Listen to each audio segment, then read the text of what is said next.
Chapter 1: Exile, Scripture, and the Birth of a Worldview. Before we talk about beliefs, rituals, symbols, or practices, we need to talk about pressure. No worldview appears in a vacuum. Ideas don't just fall out of the sky. Rastafari did not begin as a lifestyle. It did not begin as an aesthetic. It did not begin as a rebellion for rebellion's sake. It began as a response. And if we don't understand what it was referring to, we misunderstand everything that follows. One of the most common mistakes people make when trying to understand Rastafari is starting at the surface, the appearance, the language, the music, the rituals, and then working backwards, guessing at the meaning. That approach almost guarantees caricature. The right place to start is not what Rastafari looks like, but why it needed to exist at all. Because for the people out of whom Rastafari emerged, this wasn't about curiosity or novelty. It was about dignity, it was about identity, it was about survival, spiritual, psychological, and communal. So in this chapter, we're not going to rush ahead. We're going to sit where Rastafari begins, in exile, under domination, with scripture in hand. Only then does the rest make sense. Colonial reality and the wound of exile. Colonialism didn't just take land, it took narrative. It told people who they were, where they came from, and what they were worth. And it did so with authority backed by power. For Caribbean people, the experience of colonialism wasn't abstract or theoretical. It was lived, daily, and inescapable. Names were replaced. Languages were suppressed. Histories were erased or rewritten. Lineage was severed. Kingship was ridiculed or denied altogether. You weren't simply ruled, you were taught to see yourself through the eyes of those ruling you. And that kind of domination cuts deeper than economics or politics. It reaches into the imagination. It shapes what a person believes is possible, permissible, or even meaningful.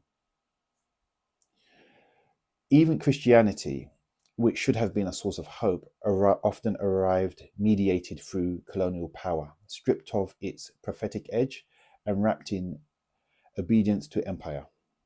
The same Bible that spoke of liberation was frequently preached as a tool of compliance, and yet that same Bible was still there. That matters, because despite how it was sometimes used, Scripture itself could not be completely controlled. For people living under domination, certain biblical stories did not sound distant or symbolic. They sounded familiar. Exile was not a metaphor. Captivity was not theoretical. Oppression was not an academic category. So when scripture spoke of a people taken from their land, when it spoke of chains, of forced labor, of lost dignity, when it spoke of empires rising and falling under divine judgment, people recognized themselves in those pages.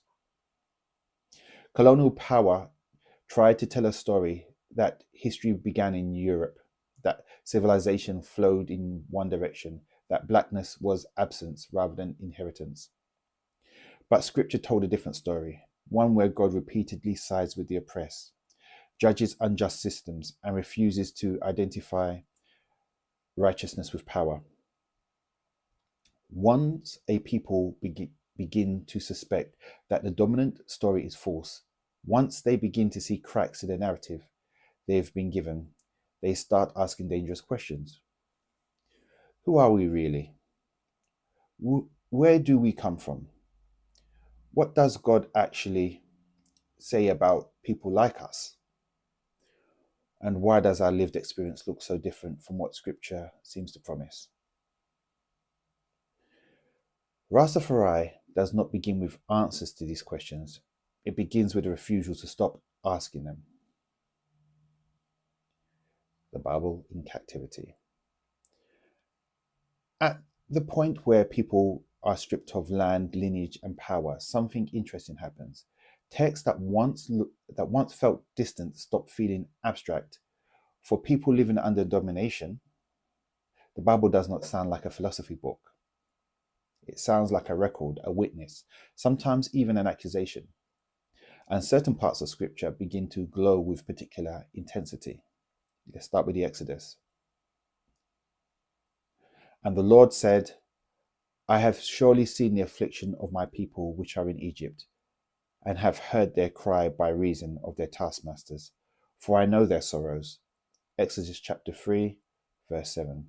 God does not begin by explaining himself. He begins by seeing, I am come down to deliver them out of the hand of the Egyptians. Exodus 3, verse 8. For people living under colonial rule, this did not sound like an ancient myth. It sounded like a description of a world as it actually is, a description of the world as it actually is, and a God who was not indifferent to it. Exodus does something very dangerous to systems of domination. It tells the oppressed that their suffering is not invisible, and it tells the powerful that their authority is not ultimate. The Bible returns again and again to exile. By the rivers of Babylon, there we sat down. Yea, we wept when we remembered Zion. Psalm 137, verse 1. How shall we sing the Lord's song in a strange land? The Psalms give permission to speak honestly to God before respectability, before resolution. The prophets go further. Woe unto them that decree unrighteous decrees. Isaiah chapter 10, verse 1. For as much, therefore, as your treading is upon the poor. Amos chapter 5, verse 11. Scripture doesn't flatter power, it exposes it. And Scripture names the system that does this: Babylon. Not a race, not a people, but a way of organizing the world. Opposite Babylon stands Zion. Memory, dignity, restoration. Rastafari did not begin by rejecting the Bible. It began by taking the Bible seriously under conditions of exile. Ethiopia in Scripture, dignity remembered. Scripture refuses to let memory be erased. One of the names it preserves is Ethiopia, Cush. Princes shall come out of Egypt. Ethiopia shall soon stretch out her hands unto God. Psalm 68, verse 31. Ethiopia is not forgotten, not invisible, not outside God's concern. Moses marries a Cushite woman. Ebed-Melech, the Ethiopian, rescues Jeremiah. And in Acts, a man of Ethiopia had come to Jerusalem to worship. Acts chapter 8, verse 27. The gospel does not arrive late. Ethiopia represents continuity, antiquity, kingship without European permission. This is not nationalism, it is refusal of erasure. Scripture remembers what empire forgets, and memory restores dignity. Early voices and a recovery of speech. When dignity is restored in a text, people begin to speak. Rastafari begins at reasoning. Scripture turned over in lived experiences. Leonard Howell articulated what many were already thinking, not rejecting Scripture, but appealing to it against colonial mediation. Marcus Garvey did not found Rastafari theology, but he restored confidence, the idea that Black history and destiny were real. Rastafari reasoning was communal. No pope, no final authority. Meaning emerged through groundation, conversation, correction. Language itself became protest. To speak was to stand. Rastafari was not casual with Scripture. It treats it as alive and demanding response. Seriousness matters. Moral protest, not escapism. Rastafari is often misunderstood as withdrawal, but it is moral protest. It refuses to accept a world ordered by dehumanization. It withdraws consent. Consent to be defined, consent to be disciplined by Babylon's values. Its protest is embodied in appearance, diet, language, and community. Not to escape responsibility, but to live differently in its presence. It seeks dignity without empire, liberation without hatred, identity without coercion. Those are demanding aims, and they expose an uncomfortable question. What does faith look like when it refuses to be convenient?